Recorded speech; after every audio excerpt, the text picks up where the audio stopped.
Diego Lopes versus Movsar Evloev. Number 2 needs to be next since Diego Lopes has called out Movsar many times for the rematch. Now, who would win this fight? Well, before we talk about who would win this fight, let's take a look at their latest performances in which Diego Lopes fought past Sabatini, in which Diego knocked him out in round 1. Y lo toca, ya lo tocó.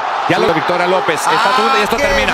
Rápidamente. At this, he went on to fight Sodiq, in which Diego dropped Sodiq twice and then put more punishment on Sodiq, in which the ref stopped the fight in round 1. Now, let's take a look at Movsar's latest performances, in which he fought Diego Lopes, in which both started off very fast. Both for their ground game and grappling was great, but Movsar ended up outlanding Diego Lopes and ended up taking it by decision. Movsar Evloev. At this, Movsar went on to fight Arnold Allen, in which both landed some great shots and kicks until Movsar rocked Arnold Allen in round 2. That sent him down. Movsar's wrestling and grappling was great, and he ended up taking it by decision. By unanimous decision, Movsar.